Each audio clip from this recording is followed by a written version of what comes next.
Here are 40 tips for 40 XP laners that will pretty much help you learn every XP laner.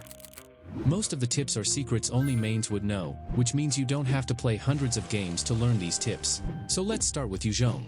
You can figure out whether the enemy is hiding in a bush by checking if they gain gold after a minion gets killed. If they're hiding in these bushes, you can pretend to first skill on the minions, then immediately jump with third skill to surprise them. A popular Cho combo is Flicker Ultimate.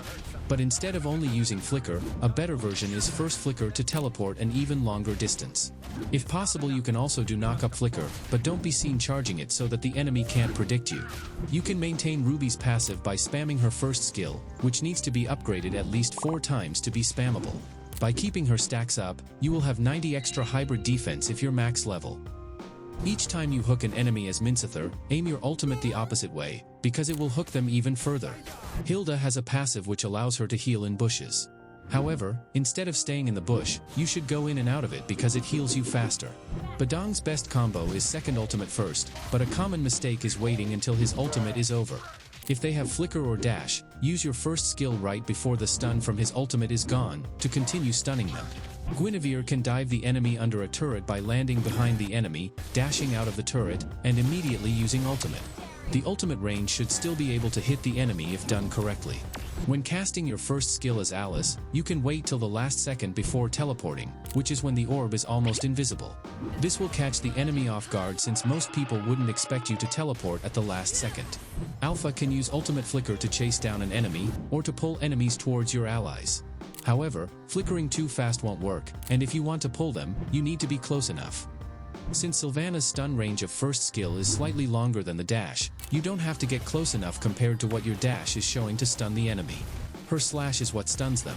You can also add Flicker to Sylvanas' first skill or ultimate if the enemies are really far away. The same goes for Suyo's first skill, where his stun range is longer than his dash, and when you combine his first skill with Flicker, you can stun the enemy from an insanely long distance. Use this combo to target the enemy backline. Before finishing your Arlot combo with second skill on an unmarked enemy, pay attention to your passive to see if there's 1 to 2 seconds before an automatic mark appears. As Khalif, you can quickly clear your minion wave and easily rotate between the mid lane and XP lane by using your passive's movement speed bonus. But more importantly, you can spam recall during your second skill.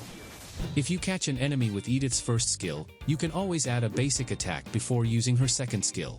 This will still work even if the enemy has tough boots. You can use Petrify with Benedetta's ultimate, but it only stuns within a specific range. You can't petrify them if the enemy is too close or too far away. It's best to petrify when they're in the middle of your ultimate. But if they're too far away, wait until you've dashed first, then petrify instantly after. Vayne can use his skills before a teamfight or during split pushing to have 2 stacks of passive ready. As Ian, do not always use your skills right after you ultimate, but instead, start off with basic attacks if they have Flicker, Purify, Wind of Nature, or Winter Crown to bait that out first. But if you do see an opportunity at the beginning, then go for it. Hey everyone, before we continue, let me tell you why you shouldn't use the in-game store to buy diamonds and should instead use LEMMiNO, which is the sponsor of this video. LEMMiNO is an online platform that offers digital products such as diamonds, which can be bought way cheaper compared to the in-game store. For example, $10 will get you 565 diamonds using the in-game store, but with LEMMiNO I managed to get 706 diamonds, which is literally 25% more diamonds. This is possible because different suppliers are competing for the lowest prices to ensure you the best deals possible. To use LEMMiNO, find an offer on their website using the link in the description, where you can choose between the regular price or the smart price. The smart price takes advantage of the lower discount from the monthly subscription, LEMMiNO Smart, which also provides perks such as daily and monthly discounts on different games. After that, you enter your user ID and zone ID and continue at checkout. Choose a payment method and remember that you can disable Smart if you wish to not include it. And within 30 minutes, the diamonds will arrive. So the next time you want to buy diamonds cheap, use the link in the description. It saves you money and helps support the channel. It's best to start with Lucas' ultimate to maximize his damage output. But you can also start with second skill to teleport behind the enemy, and then use ultimate and first skill to push the enemy towards your teammates. As Dirith, make sure to have at least 1 red bar before engaging in a teamfight by attacking nearby jungle creeps or minions. It is best to use second skill as enhanced, since it goes from 40% physical penetration to 60%. As Uranus, remember to maintain your stacks by allowing nearby jungle creeps or turrets to hit you once, especially before teamfights where you need max stacks. In the late game, avoid using Aldous ultimate to start a teamfight, since the enemies are usually fully prepared to defend themselves. Instead, save it for enemies that'll try to escape during the teamfight. The same thing goes for Gacha, where you should avoid engaging with his ultimate as well. You should use his ultimate during the teamfight, where it is best used after you have taunted them with your second skill. The only times you can engage with his ultimate is when they have slow mobility and no dashing skills. Esmeralda needs to play carefully until she gets Enchanted Talisman. This is important to maintain your mana and shield when spamming her skills. Since Tammuz can pull back his scythes even when stunned, you can bait out Franco or Tigreal's ultimate by allowing them to stun you first, then pull back your scythes to cancel them. As Paquito, you should focus on flanking the enemy backline with your passive ready. Use the combo second flicker to quickly surprise and kill them. As Barats, try to use ultimate from a bush so that it's a lot easier to catch them. You can add flicker to either flicker closer to your allies or to catch enemies that are too far away. If an enemy has tough boots, keep in mind that Jawhead can't throw them after ulting if they manage to flicker or dash out, since the tough boots gives them a small opportunity to escape. Predict and wait for them to dash first, then follow up with flicker to catch them. Zilong's second skill cooldown resets whenever he kills an enemy, minion, or jungle creep. So try to attack both the enemy and minions using your passive, where you can spam your second skill each time a minion dies. As CC, don't be scared to poke whenever you have your second skill ready, because you can always jump away if the enemy tries to engage on you. Jump on nearby minions, jungles, enemies, or allies if you can, to get the extra jump. Most Argus combos start with first basic attack second, but there is one problem with it. If you do it too quickly, only one basic attack will register, which actually comes from your passive. So you should wait until your passive and basic attack successfully hits the enemy, and then use second skill. As Lapu Lapu, make sure to add a basic attack between skills in your combo whenever you see your bar is full, so that you have a shield and can get closer to the enemies.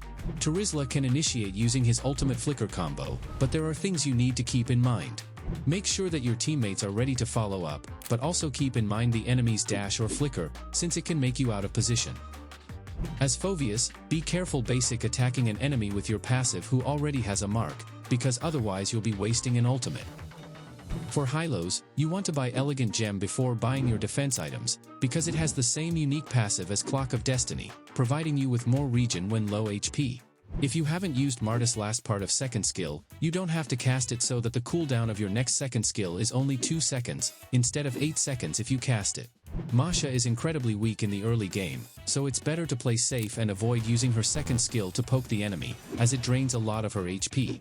Since Glue requires 6 stacks to jump on the enemy, most players would use first second first ultimate as their combo, but a problem with that combo is that they can avoid it easily. Instead, use first flicker first second first, which immediately gets 6 stacks. Freya can stack up her passive to have the second skill knock-up ready, where you can combine the knock-up with first skill for a longer knock-up jump. Since Sun doesn't have a lot of sustain, don't always attack first but instead spawn your clones, then retreat afterwards if needed. Let your clones attack while you move around until you feel like you can engage without getting instantly deleted.